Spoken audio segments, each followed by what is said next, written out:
This is Permission Slip Granted. You don't need anyone's permission but your own. And guess what? You just granted it by being here. Right. Welcome back to Permission Slip Granted. We've got your 4 expert coaches here. Say hi, everybody. Hey. Today, we are going to continue with highlighting each of us. We are going to first talk to Sydney, and she is going to tell us a little bit about what brought her to coaching, and we'll let her take it from there. All right. Hi, guys. Great to be here. Just like a little short backstory about my working life. I was a chemist for 11 years and enjoyed that about 50%. But what I enjoyed most about it was the people that I worked with, right? And then I left due to just exhaustion. My family was going through a lot of health issues, and we all came together um, and moved back home to support each other. And I ultimately decided to, just journey into other things. And I initially was thinking maybe I'll get my master's in psychology, but I just wasn't that sure about, that kind of debt yet because I wasn't in school debt. But then I had been following Jay Shetty for quite some time, like right before COVID. And I really enjoyed listening to him. And one day I was scrolling, through my social media, and I just saw a Jay Shetty Academy. And I initially looked into it, saw the price, was a little weary because I wasn't, money wasn't flowing like I normally had been in my as a chemist. And I went into a call with another coach to get like some guidance on, different coaching certifications. And I told her about Jay Shetty's and just how much it resonated with me. And she was like, go with your gut. And I signed up April 1st and I haven't looked back since. And it's just been a really great journey so far. Yeah. I love that you signed up on April Fool's Day. That's fantastic. I didn't even catch that. I was just my brain was like, and I'm so glad you took that because we met you through that. So awesome. Yeah. So I will ask you a little question because my brain picks up on the accents. So tell us a little bit about where you're from and how has that shaped you as an individual? Oh, that's a really great question. Well, I'm from the what they call the Deep South, the Bible Belt. Is that what you call it? I am from Montgomery, Alabama, and I don't know. It's funny that you comment on my accent because a lot of people that when I like travel outside of Alabama, people are like, "Oh, you don't have an accent at all," and then other people are like, "Honey, let me tell you what." I mean, you should hear my family talk because it's worse. I don't want to say worse, but there's like different dialects of Southern accents. But anyway, it has shaped me in the form of really after I'm gonna backtrack after traveling like to other places of the country. I really feel like yes, it's from the surface level, it seems different. And it is because there's different landscapes and, subcultures. But really, I really think all in all, as human beings, we're all really the same. We just mask it differently. Um, and as I've all, I've always been told, Sydney, you're not like the girls around here. You're not like the people. And I think that I just see people so deeply. When I look at them, I'm not looking at the surface. I'm looking what's underneath the skin. And so I can't really answer that question completely, but I feel like if I were to um, try to belong by what other people and conform to what others around me are doing, I would uh, hide behind God. Um, I would um I I wouldn't accept people for who they are. And I would judge others by how they present themselves on the outside. And that's just kind of how people around here are, I would say. But I also feel like everywhere else I go in this country or other countries, people do the same thing.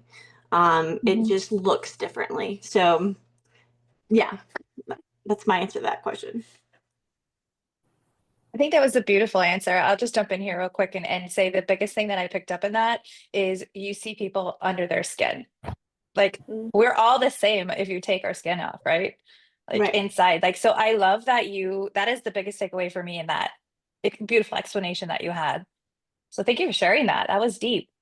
Yeah. Yeah, that was deep. I really loved the part where you said we just mask it differently. And that's true, right? That would just be a societal or just dependent upon where you're from. It's a learned behavior and how you're masking yourself. But you're 100% right. We are all the exact same with just different learned behaviors. Right. And that's a huge portion of like has what drawn me to this group and be a part of this channel and PSG is just having these conversations. So, maybe we can help change other people's perspectives, give other people a little something that maybe they haven't thought about before.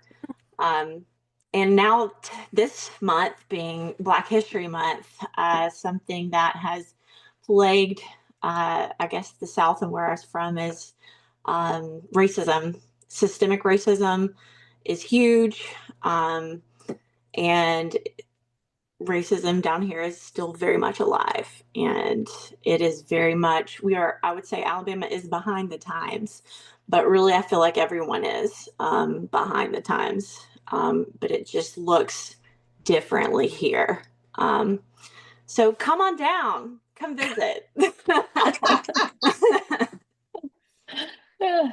And I just want to say, if you're listening to this and you're not watching, we're all very blessed white girls in a room, but we all have a journey, we all have a story. I just wanted to throw some context, like we don't care how you show up. I just wanted to say that, like, so thank you for sharing that. Yeah. That's a hot topic for sure.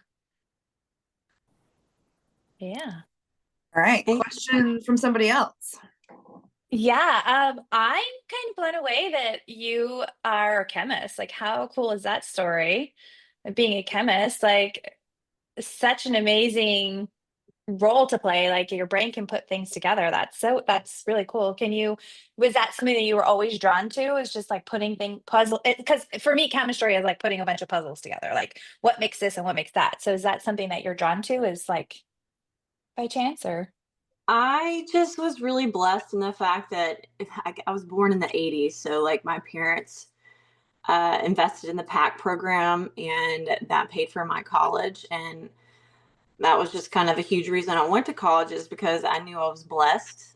And I picked chemistry because actually, I picked biomedical science was a pre-med track because I initially thought I wanted to be a dentist and look in people's mouths all for my whole life. But instead, I opted out of my chemistry major because you had to take Cal 2 and my brain doesn't function with calculus. So like, but I can do chemistry is, just plugging numbers into formulas Yeah. that you memorize, and Yeah. it's memorization really.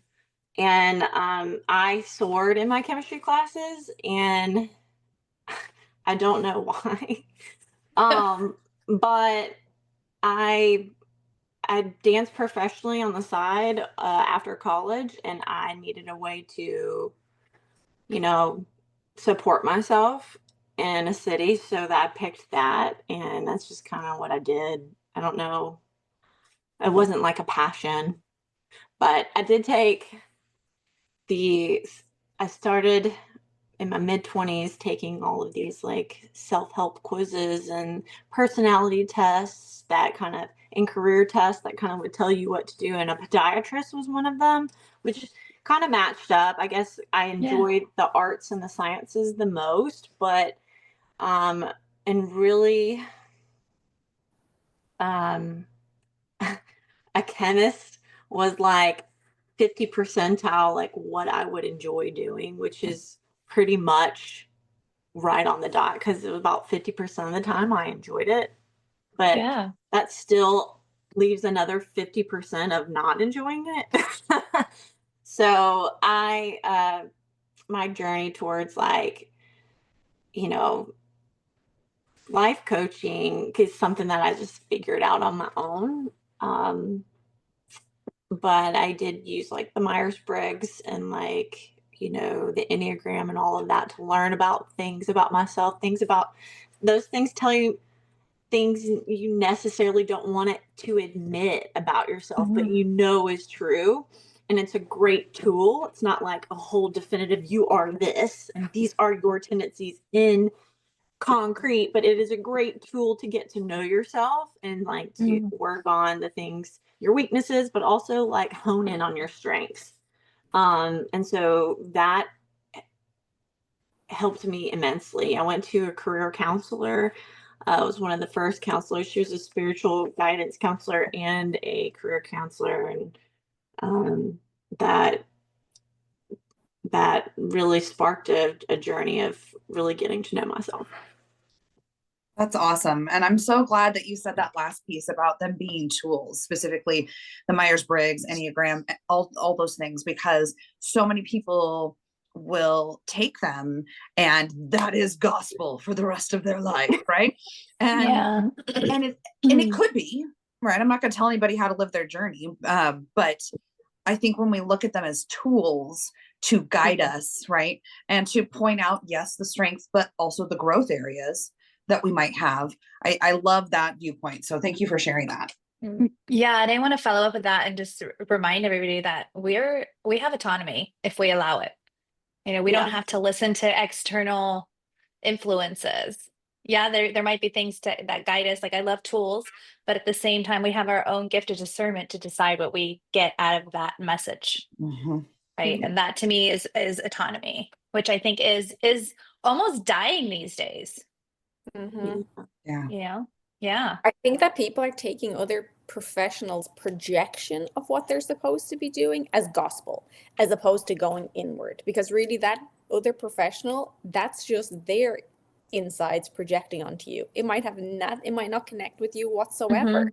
But I find it so interesting that, okay, so in Ireland, we call a pharmacy a chemist. So in my mind, you were a pharmacist with lots of easy access to medication, Sydney. Up until this point, I was like, "Oh, that's so cool." But now I actually know that you're not a pharmacist. No.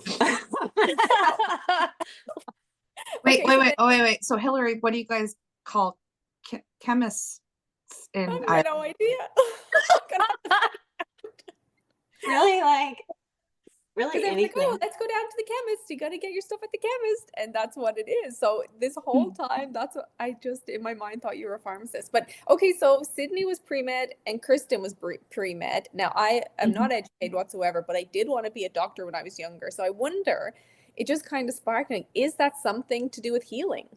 Like, is that, like, were we always on some form of a healing journey? I think for me, I wanted to be a doctor because I wanted to rescue. That I always wanted to like work unpacking my inner demons, going on my own healing journey. That led me to the answer of I always wanted to be rescued.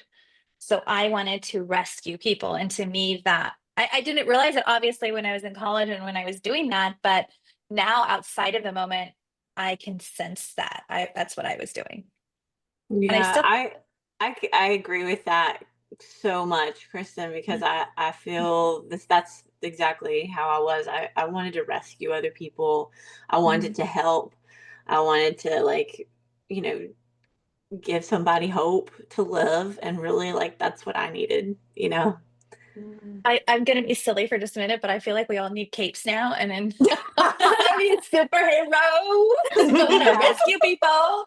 Sorry, I'm sorry, I had to be silly for just a second. I was visioning us with capes on. I see a photo shoot in the future with Kate. I'm in. Like what our superpower is. I love this. Yours would have to be purple. Faux show. For sure. I love this. I love you girls so much. I love it. Our time together. I'm always learning. Like this is what I love about this energy and our channel here is just like getting to know you guys each week and hearing your intricacies inside your own brains. And I'm blown away by how long I've known you, how much we talk, and I'm still learning shit. Learn So 100%. yeah.